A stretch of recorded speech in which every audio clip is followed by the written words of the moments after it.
Welcome back नाज़रीन। बात करेंगे आज ऐसे अनोखे वाक़े के हवाले से जिसमें अवाम दिल बर्दाश्ता भी हो चुकी थी, गम गुस्सा भी था और ख़ुद अदालत लगा दी और ख़ुद फैसला कर लिया। चोर और डाकुओं की बात हम इस सेगमेंट के अंदर हमेशा करते हैं, जिसके अंदर कहीं कोई वारदात हो जाती है, कहीं चोरी हो जाती है, डकैती हो जाती है और दिन दिहाड़े फुटेजेस में भी वो डाकू और चोर जो है वो नज़र आते हैं, शनाख्त भी हो जाती है, लेकिन इतनी दीदा दिलेरी के साथ वो वारदात करते हैं और चले जाते हैं। लेकिन आज हुआ ये, औरंगी टाउन के अंदर अवाम ने डाकू को पकड़ा। डाकू डकैती करने के बाद एक शख्स को गोली से ज़ख्मी किया उन्होंने और फिर अवाम के हत्थे चढ़ गए। ये डाकू साहब जो हैं, इनकी फिर उस जिस तरह से दुर्गत बनाई गई और जिस तरह से इनकी हजामत की गई, इनका सॉफ्टवेयर अपडेट किया गया, वो मामला थोड़ा सा दर्दनाक था। जिंदा शख्स को जो है वो आग लगा दी गई, जला दिया गया, फिर उस डाकू को जख्मी हालत के अंदर अब्बासी शहीद अस्पताल मुंतकिल किया गया। बहरहाल इंसानियत है, तरस आता है, लेकिन गुस्सा ज्यादा आता है जब ये डाकू धड़ल्ले से किसी की भी माँ बहन और बेटी या फिर किसी भी बाप भाई और किसी भी शख्स को गोली मार के चले जाते हैं, परवाह नहीं करते। तो ऐसा जो है वो आवाम का गुस्सा और उसका रिएक्शन ये था। इन तमाम चीज़ों पर बात करेंगे, लेकिन एक और सिनेरियो यहाँ पर है। एसपी औरंगी टाउन है, उन्होंने इस तमाम मामले से फौरी उस वक्त ला ताल्लुकी का ऐलान किया। मतलब उनको ये मालूम नहीं था ये तमाम चीज चल क्या रही है, मामला चल क्या रहा है। इस पर बात कर लेते हैं। चीफ रिपोर्टर असद जैदी हमारे साथ ऑन कॉल मौजूद है। असद, ये मामला कब और कहां पेश आया और अवाम ने इतने गुस्से का इजहार क्यों किया? क्या बर वक्त पुलिस नहीं पहुंची थी वहां? जी बिलाल, देखिए, सबसे पहली बात तो ये कि जो आपने कहा कि सॉफ्टवेयर अपडेट हुआ, इसके हवाले से औरंगी टाउन में ये वाकया पेश आया जब औरंगी टाउन में डाकू जो है वो लूट मार का काम सर अंजाम दे रहे थे, अपनी जिम्मेदारी ऐसे तरीके से सर अंजाम दे रहे थे और फिर उसी दौरान में जो है अवाम ने एक डाकू को पकड़ लिया। अभी जब ये डाकू ये सब काम कर रहे थे तो इस दौरान चीना जप्टी में इन्होंने एक शख्स जो 18 साल के बताया जाता है, जिनका नाम अजहर था, उनको भी जख्मी किया। और उसके बाद जैसे ही ये अवाम के हत्थे चढ़े तो पहले ये अपना काम कर रहे थे, फिर अवाम ने इनके साथ वो किया कि जिसके बाद कहते हैं कि जी इनको याद आ गया कि ये किस मुल्क में रहते हैं। पहली बात कि डाकुओं का इस तरीके से सरेआम डकैती करना अब तो मामूल बन गया है। देखिए, एक तरफ तो नफसा नफसी, अफरा तफरी और फिर महंगाई का ग्राफ ऊपर जाता हुआ, दूसरी जानिब लोगों की परेशानियां, मसाइल और उसके बाद ये डकैतों का खुलेआम दंदराते फिरना, ये बात इस वक्त पूरे कराची शहर में आम हो गई है। जिसके नतीजे में हम अगर ये कह लें कि कल भी एक नौजवान, उसकी डेथ हुई 27 साल नौजवान की, कि वो अपने घर के बाहर बैठा हुआ था और डाकुओं ने मोबाइल छीनने के दौरान उसको गोली मार दी और फिर वो अपने खाली के हकीकी से जा मिला। अब एक तरफ आपने बताया जिस तरह बिलाल के कैस खान है जो कि वहां पर एसपी तैनात हैं, जब ये पूरा वाकया हो रहा था, जब ये पूरी फिल्म चल रही थी, उस दौरान जब अवाम जो है वो पिटाई लगा रही थी और उसके बाद उन्होंने जला दिया उस डाकू को और जख्मी भी किया उस डाकू को जो कि डकैती कर रहे थे, और उसके बाद उसको तशवीशनाक हालत में अब्बासी शहीद अस्पताल ईदी जराए ने मुंतकिल किया। तो उस वक्त जो है वो एसपी औरंगी जो है वो बेबहरा रहा इस पूरे मामले से। इससे जो आपका सवाल है कि जी क्या पुलिस नहीं थी, देखिए, अगर पुलिस होती, वक्त पर होती तो डाकू ना आते। अब जब डाकू आ गए और फिर डाकुओं का मुकाबला उन लोगों से हो गया जो कि डकैतों से और महंगाई से परेशान थे, तो फिर वो भी अपनी जान की बाजी खेल के इनसे लड़ गए और जिसके नतीजे में बाकी लोग भागने में कामयाब रहे और एक डाकू अवाम के हत्थे चढ़ा जिसकी खूब खातिर मदारत अवाम की तरफ से की गई। बिलाल, इसमें एक और बात कि जो डाकू बच भी जो गया वो इसलिए बच गया और ईदी जरा इसलिए ले जाने में कामयाब रहे कि जब इसकी पिटाई हो गई और आग लगा दी गई इसको, उस वक्त पुलिस पहुंच गई और फिर पुलिस ने इसको ले जाकर ईदी जराए के जरिए वहां भिजवा दिया बासी शहीद। देखिए, अब दो चीजें होती हैं जिसको बिलाल इस वक्त के माहौल में समझने की जरूरत है। सबसे पहली चीज तो यह है कि पेट्रोलिंग नहीं हो रही। जो भी पेट्रोलिंग हो रही है या तो वो दुकानें बंद कराने के लिए की जा रही है। आप अगर बावक्त टाइम के हिसाब से अगर देख लें कि बावक्त 10 बजे, 9 बजे, 11 बजे जो मार्केट्स और रेस्टोरेंट्स बंद कराने वो अल्हम्दुलिल्लाह फौरी तौर पे पुलिस कर रही है। लेकिन इसी दौरान में जहां पर हम एनर्जी क्राइसिस से निपटने के लिए तमाम एक्सरसाइज कर रहे हैं, इसी दौरान में वो पुलिस से वो डकैत छूट चुके हैं जो कि इस वक्त पूरे कराची के अंदर दंदनाते फिर रहे हैं, और जिसकी वजह से आवाम अपना गम गुस्सा एक तरफ एहतजाज करती दिखाई देती है इस पूरे निजाम के लिए कि बिजली नहीं आती, और उसके ऊपर हमने देखा कि कराची के मुख्तलिफ इलाकों में एहतजाज भी हुआ। इसके बाद दूसरी जो अहम तरीन बात है कि अब फ्रस्ट्रेशन का शिकार अवाम खुद फैसला करने के लिए सड़कों पर निकल चुकी है बिलाल। ठीक है। अब इसके साथ साथ कुछ और चीजें, एक तरफ ये तमाम वाकयात हो रहे हैं और दूसरी तरफ अनजाने में हैरान कुन तौर पे कुछ लोग ऐसे भी मौजूद हैं जिनको डकैत तो मिलते हैं लेकिन वो उनके हाथों से निकल जाते हैं। ये भी एक बड़ा सवालिया निशान है। कराची में तैनात पुलिस अफसरान को अब एक दफा दोबारा रिव्यू करना पड़ेगा अपने तमाम स्टाफ को, और फिर मैं यहाँ पर एक सवाल आपसे करना चाहूंगा। पुलिस एहलकारों के हवाले से इनका आईसाइट टेस्ट कराया जाता है?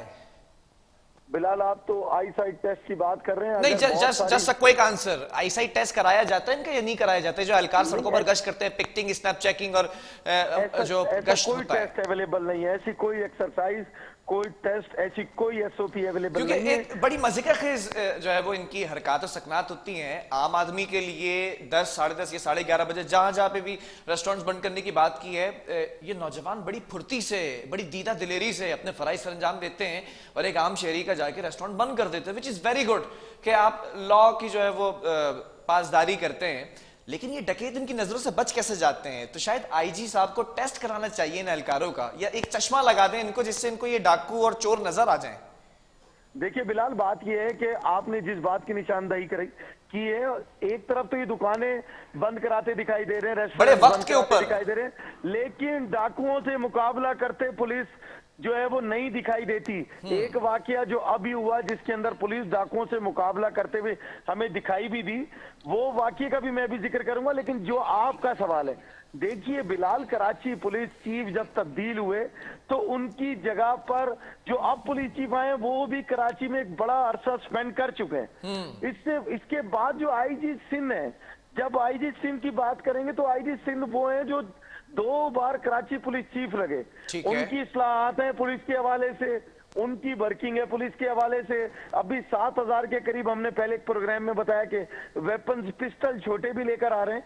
लेकिन क्या जो अब जनरल होल्ड अप है उसके साथ साथ क्या कॉम्बिंग ऑपरेशंस की जरूरत खत्म हो गई? एक इलाके में मुतवातिर तौर पर डकैतियों की वारदात होती है, लोग घरों के अंदर भी घुसते हैं, उसके बाद घरों में घुसने के बाद वो किसी खातून से दस्तदराजी भी करते हैं और लोग अपने अपने इलाके छोड़कर जा रहे हैं, लेकिन उनकी दाद रसी नहीं हो रही। ये सबसे बड़ा सवालिया निशान है कराची पुलिस के लिए। इसके साथ साथ जब आप बात करते हैं तो फिर आपने वो जो ब्लैक कंपनी बनाई थी वो इसलिए बनाई थी, अगर आपने बनाई थी कि जी वहां पर वो लोग जो सजा याफ्ता है वो जाएंगे, लेकिन वो लोग जो एक एक थानों में सालों से मौजूद हैं, इसके बावजूद उनको ये नहीं पता कि डकैत आते कहां से जाते कहां हैं। तो उन लोगों के लिए कोई सजा का डेकोरम बनाया? उन लोगों के लिए जैसे पहले हुआ करता था, पूरे पूरे थानों की नफरी तब्दील कर दी जाती थी, ऐसा कुछ करने का अमल बनाया? आप ये देख लें, एक स्क्रूटनी कर ली जाए तो कई एहलकार ऐसे हैं जो एक जगह पर कमोपेश 5, 7, 8 या 10 सालों से, तो क्या वो किसी और जगह नहीं जाएंगे? असल मुझे एक बात बताएं, आईजी सिंध गुलाम नबी मेमन की अगर बात की जाए, इनको पूरे तरीके से काम करने दिया जा रहा है या फिर जो हम माजी में डिस्कस करते रहे सियासी असर रसूख होता है पुलिस की ट्रांसफर पोस्टिंग के अंदर और बड़े ओहदों के ऊपर भी, तो क्या अभी भी दबाव में है ये किसी किस्म के? बिलाल देखिए, जब जज सर कहकर हम कोई काम करते हैं तो वो काम हो जाता है, लेकिन अगर हम उसके अंदर कहते हैं नहीं मेरी मर्जी चलेगी तो वो काम नहीं होता। यही सिचुएशन इस वक्त कराची पुलिस की है और सिंध पुलिस के सिपा सलार की है। उसकी वजह सबसे अहम यह है कि जो इस्लाहात हमने पहले भी कहा था कि जो इस्लाहात खुद आईजी सिंध लाए थे उस वक्त में जब वो सिपा सलार थे, कराची पुलिस के, तो उसके बाद जो इस्लाहत वो लेकर आए उनको वापस करना पड़ी, जिसमें सबसे ज्यादा थी कि जिस सिविल यूनिफॉर्म में, सिविल कपड़ों में कोई भी शख्स जाकर किसी के घर का दरवाजा नहीं बजाएगा, कोई भी पुलिस वाला। और उसके बाद हमने देखा उन्होंने अपने वो अहकामात वापस लिए और आहिस्ता आहिस्ता ये तमाम अहकामात। मैंने ये सवाल इसलिए किया असद आपसे, जब आईजी साहब ने नोटिफिकेशन जारी किया, हुक्मनामा सामने आया, पॉइंट मी का इस्तेमाल किया कि जहां पर भी जो अफसरान जो एहलकार फराइज सरंजाम दे रहे हैं वहां से ये पॉइंट मी के ऊपर अपनी लोकेशन शेयर करेंगे, तो बड़े जराए के साथ, आई एम सॉरी टू से मुझे ये बात कहना पड़ रही है, जो तल्ख इस वक्त कलामी हुई है और जो दूरियां आ गई हैं हुकूमत में और आईजी साहब में, वो ये थी कि बहुत सारे अफसरान या फिर बहुत सारे अहलकार कहूं तो सही होगा, वो मिनिस्टर्स हों या फिर ब्यूरोक्रेट्स हों या फिर बड़े ओहदों पर फाइज इस कराची के लोग हों, उनके घरों पर ड्यूटीज दे रहे हैं। न सिर्फ ड्यूटीज दे रहे हैं बल्कि राशन लाने जाने का काम, बच्चों को छोड़ने का काम, उनकी बेगमात को लाने ले जाने का काम, पर्सनल काम, ये तमाम फराइज सरंजाम दे रहे हैं, जिसकी वजह से ये इस वक्त बड़ा दबाव है आईजी साहब पर। असद, क्या कहेंगे, इस दबाव को कैसे खत्म करेंगे आईजी साहब? बिलाल, हमने पिछले प्रोग्राम में कहा था कि सबसे पहले इस यूनिफॉर्म को इज्जत दें। जो आपने बात कही, देखिए जब एक शख्स यूनिफॉर्म पहन के आया तो उसका मकसद ये था कि वो लोगों की हिफाजत करेगा, सिंध पुलिस के लिए सर्व करेगा, उसकी अपनी रिस्पेक्ट होगी, उसकी यूनिफॉर्म को देखकर वो रिस्पेक्ट का तासुर आएगा जो बाकी सिक्योरिटी फोर्सेस की यूनिफॉर्म को देखकर आता है। लेकिन उसके साथ किया क्या जा रहा है, वो पीछे बैठा है गार्ड की सूरत में, वो उतरता है तो दरवाजा खोलता है शॉफर की सूरत में, वो जब ड्राइविंग के फराइज सरंजाम देता है तो ड्राइवर की सूरत में, और जब वो घर का दरवाजा खोलता है तो चौकीदार की सूरत में। तो जब तक फिर उसको जब आप सामान लेने के लिए भेजते हैं तो फिर वो सर्वेंट बन जाता है आपका। तो ये जब तक उसके दिल में उसकी अपनी यूनिफॉर्म की इज्जत नहीं डालेंगे तो कैसे मुमकिन है कि ये सब काम हो। देखिए, कराची पुलिस चीफ जब थे और अब सिंध पुलिस चीफ है, आपकी इस्लाहात हैं। आप कहते दिखाई देते थे कि जी जमीनों के मामले में पुलिस ऑपरेशनल नहीं वो देगी, कोई भी इंटरफेरेंस नहीं करेगी, और उसके लिए जो मखसूस फोर्सेज हैं जो बना दी गई, जिसमें एंटी इंक्रोचमेंट फोर्स है, बिल्कुल ऐसा ही है, वो करेंगे। और इसी तरीके से वो कहते दिखाई दिए कि हमने जो बच्चों के लिए और वुमेन के लिए स्पेशल डेस्क बनवाए थे थानों में, वो ऑपरेशन करेंगे। वो डेस्क मौजूद है, लोग कहां गए? नफरी मौजूद है, काम क्यों नहीं करती? केडीए का थाना मौजूद है, एफआईआर के इख्तियारात क्यों नहीं है? तो सबसे पहले तो इनको अपनी उन बातों पे अमल करवाना होगा। अगर ये नहीं करवा पा रहे तो आपकी बात 100% सच है कि ये नहीं हो रहा, तो इसके पीछे कोई तो आखिर मौजूद है। इसी तरीके से हम पहले भी कहते रहे, एक अफसर गुलशन के लिए काफिल, वो ईस्ट के लिए नहीं है काबिल, लेकिन वो अफसर कोरंगी के लिए काबिल हो जाता है। एक ऑफिसर मलीर के लिए काबिल नहीं है, हाँ, लेकिन वो एसएचओ के लिए, वेस्ट के लिए काबिल है। तो इसके पीछे लामहला बहुत से मुहर्रिकात हैं, इसके पीछे लामहला आईजी सिंध के ऊपर बहुत दबाव है और इसी तरीके से एडिशनल आईजी कराची के ऊपर भी दबाव है।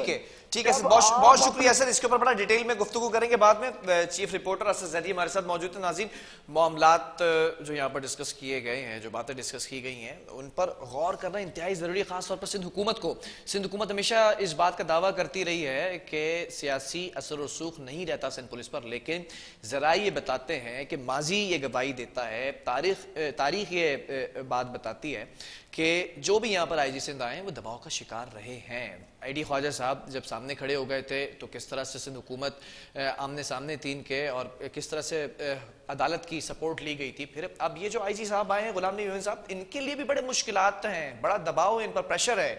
तो खुदारा इनको काम करने दिया जाए। अगर आप पुलिस के अंदर बेहतरी चाहते हैं, इनके बिहेवियर के अंदर चेंज देखना चाहते हैं, तो इनके ऊपर से सियासी असर रसूख हटाना पड़ेगा। जो ऑफिसर काम करना चाहता है आप उसका ट्रांसफर करके ऐसी जगह पर बिठा देते हैं जहां पर वो कोई काम नहीं कर सकता है, या उसको उन लोगों के मातहत कर देते हैं जो पहले से ही किसी के सियासी असर रसूख के बाइस काम कर रहे हैं। इन तमाम चीजों को सिंध हुकूमत को सोचना पड़ेगा। बहरहाल वक्फा लेंगे, एक और स्टोरी उस पर भी बात करेंगे।